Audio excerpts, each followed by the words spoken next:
The dollar is dying. Not tomorrow, not in some big dramatic crash where ATMs stop working and people start rioting in the streets. It's dying the way empires always die. Slowly, quietly, and then all at once. For over 50 years, the US dollar has been the world's reserve currency, the currency everyone else measures their money against. But that system is breaking down right now, in real time, and most people have no idea it's happening. And here's the weird part. The people who do see it coming are getting rich off it. The people who don't are about to get a lot poorer. So yeah, let's talk about what happens when the world's most powerful financial system starts losing its grip.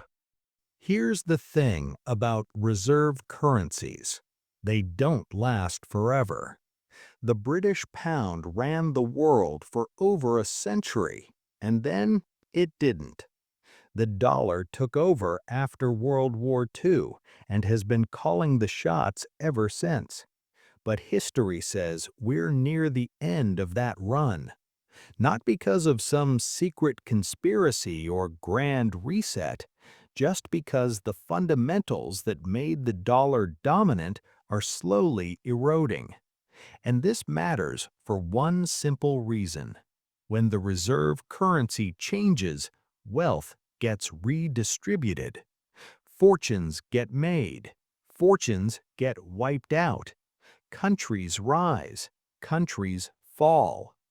The last time this happened, the entire global order flipped upside down, and we're watching it happen again, right now, in slow motion.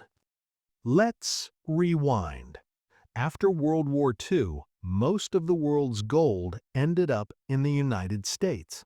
Europe was wrecked. Asia was rebuilding. America was the only major economy still standing.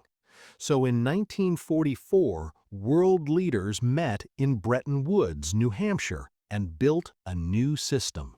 The dollar would be backed by gold. Other currencies would be tied to the dollar. Simple, clean. The U.S. promised anyone holding dollars could trade them for gold at $35 an ounce. And for a while, it worked great. The U.S. was the world's lender. Everyone needed dollars to trade.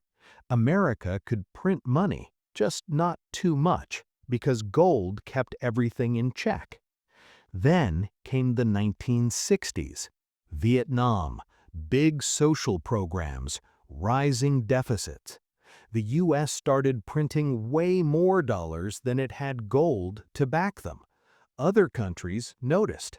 France, under Charles de Gaulle, started demanding gold for their dollars. They called the bluff. And in 1971, Richard Nixon made a move that reshaped the global economy overnight. He closed the gold window. Just like that. No more gold backing. The dollar became pure fiat, money backed by nothing but trust and power. You'd think that would have killed the dollar. It didn't. Instead, the U.S. made a deal.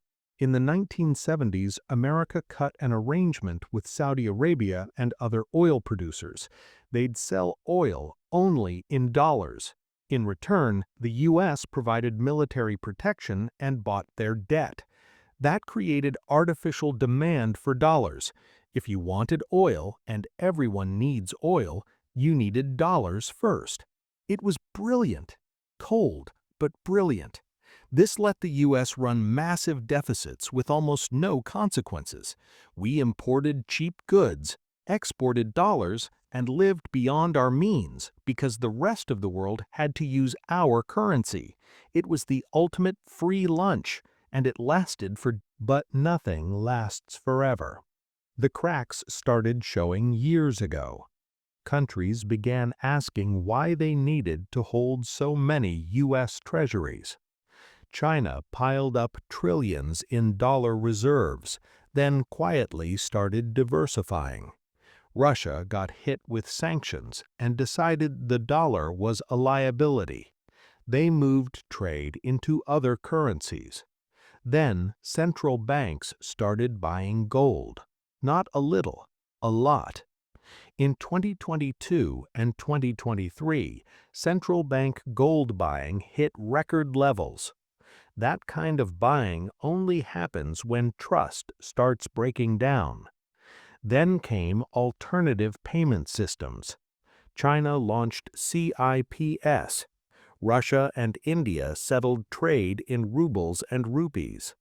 BRICS started talking about a shared currency. None of this is a direct attack on the dollar. It's death by 1,000 cuts. Every time a big trade deal skips the dollar, demand drops just a bit. And when demand drops, value follows. Now let's talk numbers. The U.S. is sitting on about $35 trillion in debt. That's not a typo. 35 trillion. And it's growing by about $1 trillion every 100 days. Under the old system, that wasn't a huge issue. Foreign countries needed dollars, they needed treasuries, it was the safest asset on the planet. But what happens when that demand fades? What happens when China says, "We're good on treasuries, thanks"? What happens when oil starts getting priced in yuan or baskets of currencies instead of just dollars? The answer isn't pretty. The U.S. has to pay higher interest to attract buyers. Higher interest makes the debt more expensive. That creates bigger deficits, which means more borrowing. It's a spiral, and the only real exits are inflation or default. The U.S. won't officially default, but it can devalue, and that's exactly what's happening. Here's the dirty secret of declining reserve currencies. They don't explode overnight. They inflate away, slow at first, then faster. A weaker dollar makes exports cheaper. It shrinks the real value of debt. If you owe $1 trillion and the currency loses half its value, you just cut your debt in half. That's a silent default, and it's already underway. But inflation isn't abstract, it's real life. If you live on wages or savings, inflation makes you poorer.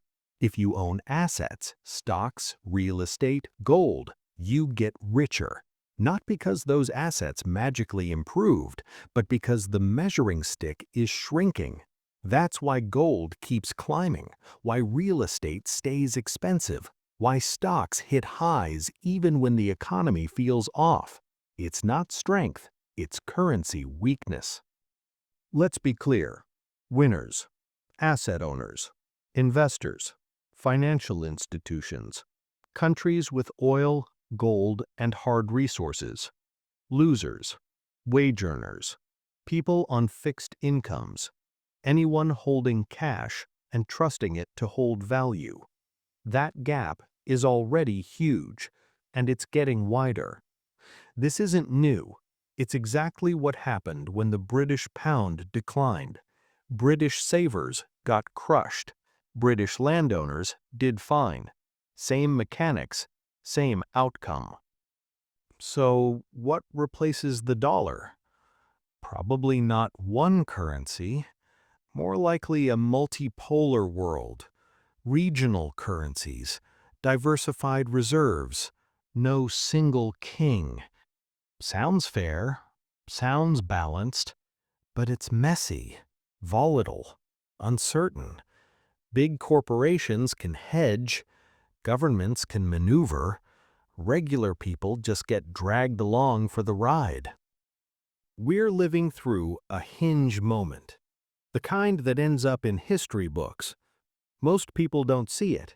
They see inflation, market swings, gold hitting highs. They don't see the bigger story. A monetary system built in 1971 coming apart. The next decade is going to be chaotic. Inflation, crashes, maybe both. And people with hard assets will be better positioned. That's not ideology. That's math. There's no easy fix. You can't vote this away. You can't protest it into stopping. It's structural, decades in the making. So, is the dollar finished? Not yet. It's still dominant, still liquid, still widely used. But dominance fades in stages, and we're sliding down that curve faster than most people realize. The real question isn't if the dollar loses reserve status, it's what happens during the transition, how rough it gets, how fast it moves, and who's left holding the bag. Because reserve currency shifts never happen cleanly. They come in crises, shocks, moments where everyone realizes the rules changed overnight. We've already had a few. 2008, COVID money printing, the inflation surge. Another one's coming. The people paying attention are preparing. The rest are going to wake up wondering why everything costs more and their savings don't matter anymore. The dollar isn't dead, but it's not what it used to be. And the world being built on the other side of this shift looks very different from the one we grew up in. So the real question is, are you ready for it?